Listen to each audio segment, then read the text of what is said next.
स्वागत है दोस्तों हमारे एक और न्यू वीडियो में, जहां हम आज इस वीडियो में एक्सप्लेन करने जा रहे हैं मिर्ज़ापुर सीजन के आगे के एपिसोड को। तो दोस्तों चलिए शुरू करते हैं। और अगर वीडियो अच्छा लगे तो वीडियो को लाइक ज़रूर कीजिए और इसी तरह की वीडियोस पाने के लिए हमारे चैनल को सब्सक्राइब भी कीजिए, ताकि आपको इसी तरह के फ्रेश और लेटेस्ट कंटेंट मिलते रहें।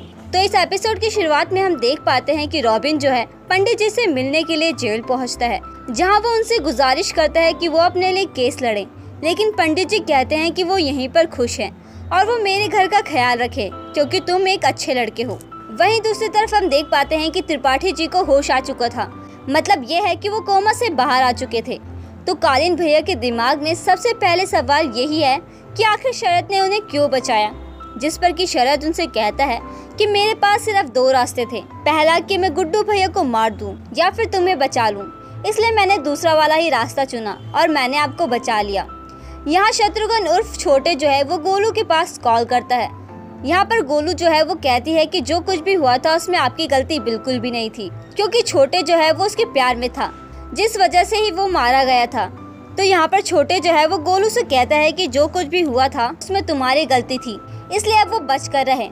तो वहीं आजी दुबे ने जिस तरह से गुड्डू भैया को मारने की नापाक कोशिश की थी, उसमें गुड्डू भैया जो है वो बचकर निकल गए थे, जिस वजह से आजी दुबे को कुछ दिनों के लिए छुट्टी पर भेज दिया गया था, क्योंकि अगर वो ऐसा नहीं करते तो माधुरी भाभी की प्रॉब्लम्स थोड़ी और बढ़ जाती। लेकिन फिलहाल मीडिया जो है उनके ऊपर हावी हो रही है, जिस वजह से विरोधी भी उनका फायदा उठा रहे हैं। इसलिए अब उन्हें कुछ ऐसा करना है कि वो मीडिया और जनता दोनों को ही खुश कर सके। तो वो आनंद के साथ प्लान बनाकर एक प्रोजेक्ट के बारे में बात करने लगती हैं, लेकिन उस प्रोजेक्ट के लिए उन्हें फंड चाहिए था और उसके पास फंड की कमी थी। और साथ ही उससे कहते हैं कि ये डील बहुत ही ज्यादा अच्छी होने वाली है, इससे तुम्हें भी फायदा होगा और हमें भी। गुड्डू भैया के ऊपर वो पर्सनली अटैक नहीं कर सकते थे, इसलिए उन्हें अभी थोड़ी देर के लिए दूर रहना होगा।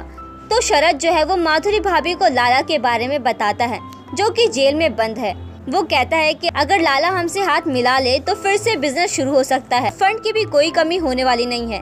लेकिन माधुरी भाभी कहती है कि वो लाला को बेल नहीं दिलाएगी, क्योंकि उसके पास उससे भी अच्छा प्लान है। तो वहीं जेल में सभी को काम सौंपे जा रहे थे। पंडित जी को किचन का काम संभालने के लिए कहा जाता है, जिसमें गेरुआ नाम का एक आदमी उसके साथ था। लेकिन यहाँ पर सभी लोग पंडित जी से कहते हैं कि वो गेरुआ के साथ न रहे, क्योंकि पिछली बार उसने एक वकील को बेरहमी से मार दिया था। लेकिन पंडित जी तो कहाँ ही डरने वाले थे। यहाँ दूसरी तरफ छोटे जो है वो घर में कम वक्त बिताता है, क्योंकि अगर वो घर में रहा तो उसे अपनी भाभी के साथ टाइम बिताना होगा, बीवी की तरह, क्योंकि उसकी बीवी हमेशा उसके पास आने के बहाने ढूंढती है और वहीं छोटे उनसे दूर भागता है। और आगे हम कालीन भैया को देख पाते हैं, जिन्हें अफसोस हो रहा था कि मुन्ना मारा गया, क्योंकि वो भले ही मुन्ना को थोड़ी देर से समझने लगे थे और इसी वजह से उन्हें बहुत ही ज्यादा अफसोस हो रहा था। फिर यही बात सुनकर दत्ता त्यागी भी कहते हैं कि उन्हें भी अपने छोटे बेटे के मारे जाने का बहुत दुख है, लेकिन वो गद्दी का हकदार तो बिल्कुल ही नहीं था।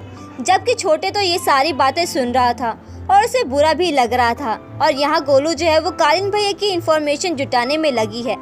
उसके जो इन्फॉर्मर्स थे वो चारों तरफ फैले हुए थे, लेकिन अभी भी कालीन भैया का कुछ पता नहीं चल रहा था और कालीन भैया के बारे में ज्यादा कुछ मालूम नहीं चला था। यहाँ पर पंडित जी जेल में किचन का काम करने लगे थे और यहीं पर गेरुआ भी उन्हें घूर घूर कर देख रहा होता है, तभी उसे मारने की कोई कोशिश करता है।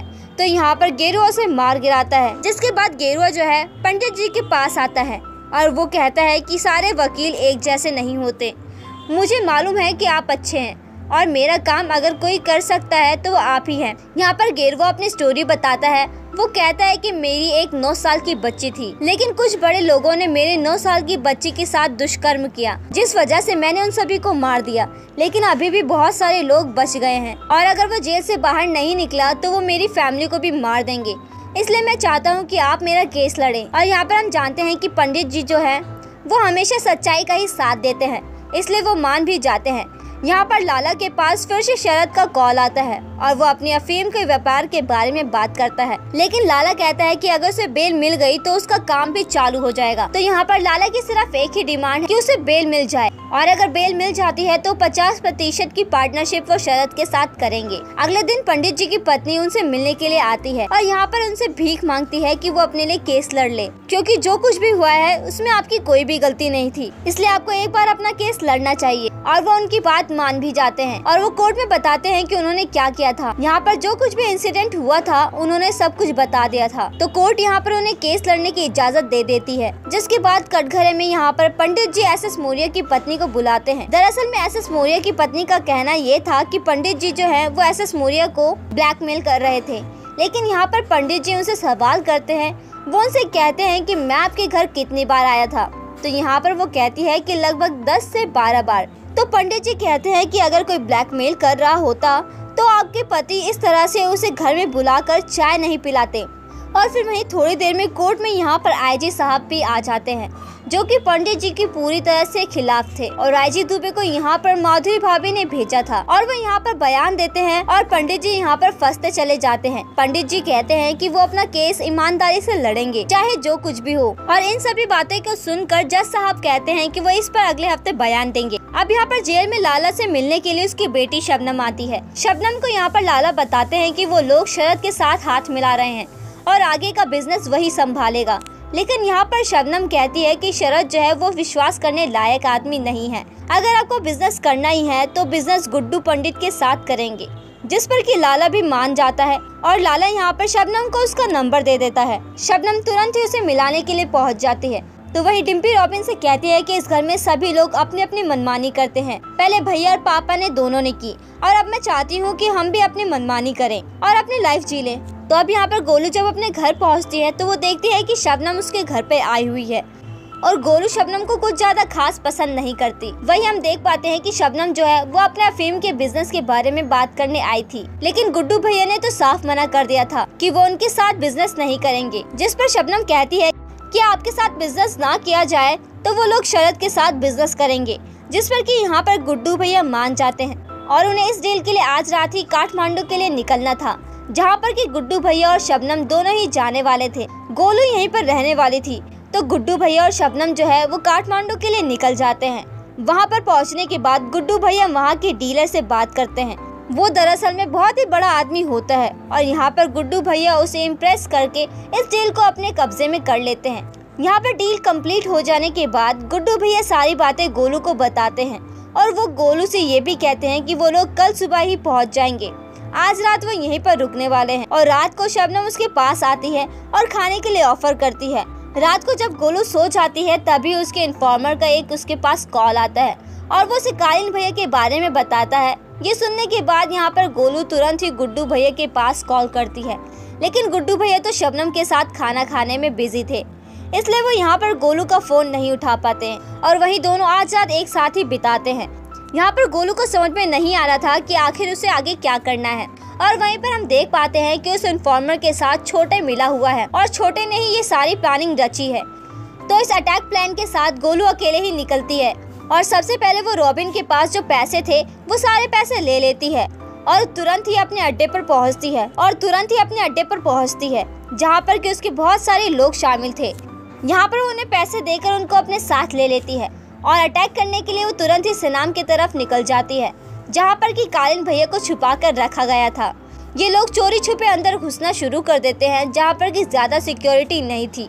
2-4 लोग ही शामिल थे, जिन्हें वो लोग आराम से मार गिराते हैं और अंदर निकल जाते हैं और फिर वो अंदर घुस जाते हैं और वहाँ पे 3-4 लोगों को मारते हैं। जहाँ पर कि गोलू देख पाती है कि कमरे में कालीन भैया अकेले ही सो रहे थे, जबकि यहाँ पर तो हाई सिक्योरिटी होनी चाहिए थी, जिस वजह से गोलू के दिमाग में ख्याल आता है कि कुछ न कुछ गड़बड़ तो जरूर है। जैसे ही वो वापस पलटते हैं तभी यहाँ पर अचानक से बहुत सारे लोग आ जाते हैं और यहाँ पर गोलू के पूरे आदमियों को मार गिराया जाता है, क्योंकि बाहर से गोलीबारी बहुत ज्यादा तेजी से होने लगी थी। यहाँ पर गोलू जो है वो पूरी तरह से डर जाती है कि आखिर वो आगे क्या करे, जिस वजह से अब वो रोने तक लग जाती है क्योंकि उसे अपनी मौत दिखने लगी थी। तब वो हिम्मत जुटाकर वो फैसला करती है कि कम से कम वो कालीन भैया को तो मार ही देगी। और जैसे ही वो आगे बढ़ती है वो देखती है कि छोटे जो है वो कुर्सी पर बैठा हुआ था और वो गोलू के ऊपर फायर कर देता है, जिस वजह से वो बुरी तरह से इंजर्ड हो जाती है। यहाँ पर शुक्ला को ऐसा लगता है कि रफ्टी जी शिवान में सेफ नहीं है, इसलिए उन्हें घर ले जाना चाहिए। यहाँ पर शुक्ला पूछता है कि आखिर गुड्डू भैया और गोलू में से कौन हमला करने के लिए आया था, लेकिन छोटे बताता है कि यहाँ पर दोनों में से कोई भी नहीं आया था, सिर्फ और सिर्फ उनके आदमी आए थे। तो यहाँ पर गुड्डू भैया जो है वो काठमांडू से घर पहुँच चुके थे। घर पहुँचने के बाद उन्हें मालूम चलता है कि कल रात से गोलू जो है वो घर पर नहीं आई थी, इसलिए वो पूछताछ करने लगते हैं और अपनी बहन के पास कॉल करते हैं, जहाँ पर कि उन्हें गोलू के बारे में मालूम करना था कि वो कहाँ पर है, लेकिन कहीं पर भी उसका अता पता नहीं चल रहा था। तभी यहाँ पर गुड्डू भैया अपने ही साथ में काम करने वाले एक आदमी को बुलाते हैं, जो कि कल रात यहाँ पर गोलू के साथ था। वो बताता है कि कल रात गोलू अपने लोगों के साथ किसी जगह पर अटैक करने के लिए प्लानिंग कर रही थी, लेकिन उसे नहीं ले जाया गया। तो भाई शुक्ला जो है कालीन भैया को शिवान से सीधा अपने घर जौनपुर लेकर आ गया था, क्योंकि उसे ऐसा लगता है कि शिवान में त्रिपाठी जी बिल्कुल भी सेफ नहीं है।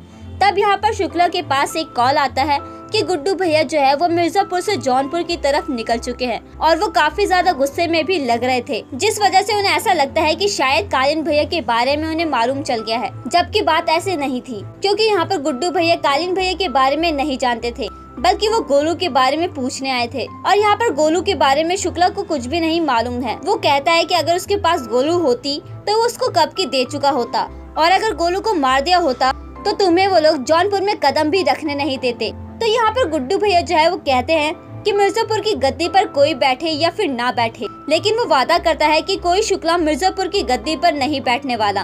तभी यहाँ पर मुनावर का कॉल आता है और वो यहाँ पर गरमाया हुआ मामला जो था वो ठंडा करता है और दोनों से कहता है कि वो वापस जाए। और साथ ही यहाँ पर गुड्डू भैया ने शुक्ला को अपने बर्फी वाले बिजनेस के बारे में भी बता दिया था, जिस वजह से शुक्ला तुरंत ही लाला के पास कॉल करता है और लाला कहता है कि उसने तो कहा था कि बेल दिलवा दो, अगर उसे बेल मिल जाती है तो उसके साथ बिजनेस कर लेता है, लेकिन अब वो गुड्डू भैया के साथ बिजनेस करेगा। ये बात शुक्ला त्रिपाठी जी को बताता है। तो यहाँ पर त्रिपाठी जी कहते हैं कि जब वो लाला के साथ बिजनेस करते थे तो उसका रास्ता जल मार्ग और जल मार्ग से ही सारी स्मगलिंग करते थे। ये बात सुनने के बाद शुक्ला तुरंत ही ये सारी बातें पुलिस को बता देता है, ताकि वो लोग वहाँ पर जाकर सब कुछ जब्त कर ले। तो वही शुक्ला ने माधुरी भाभी को 5 करोड़ की फंडिंग दे दी थी, जिस वजह से माधुरी भाभी के लोगों ने अपने प्रोजेक्ट पर काम कर दिया था और सारी जनता और मीडिया को अपने काबू में भी कर लिया था। और यहीं पर गुड्डू भैया का दिमाग खराब हो रहा था, क्योंकि गोलू अभी तक मिली नहीं थी। उन्होंने मिर्जापुर का चप्पा चप्पा छान मारा, लेकिन गोलू का अभी भी कुछ पता नहीं था और मोबाइल नंबर को भी ट्रेस करने के लिए उन्हें परमिशन चाहिए थी। यहाँ पर गुड्डू भैया बीना भाभी से कहते हैं कि अगर गोलू नहीं मिली तो बहुत कुछ बुरा हो सकता है। वो कहता है कि गोलू को बचाने के लिए वो गद्दी और बर्फी दोनों ही दाव पर लगा सकता है। यहाँ पर बीना भाभी स्ट्रेस कम करने के लिए उसे पाउडर देती है। ये पाउडर बीना भाभी पहले मुन्ना भैया को भी दिया करती थी, लेकिन यहाँ पर भैया ने बबलू से वादा किया था कि वो ये सब अब कुछ नहीं करने वाला था, लेकिन यहाँ पर आखिरकार वो हार जाता है और नशा कर लेता है। इसी के साथ ये एपिसोड भी यहीं पे खत्म होता है। तो दोस्तों उम्मीद करती हूँ कि आपको ये वीडियो पसंद आई होगी, और अगर वीडियो पसंद आई हो तो प्लीज हमारे चैनल को लाइक कीजिए, शेयर कीजिए एंड सब्सक्राइब कीजिए। तो दोस्तों आपका बहुत बहुत धन्यवाद हमारे चैनल से जुड़े रहने के लिए। तब तक के लिए जय श्री राम, जय श्री कृष्णा।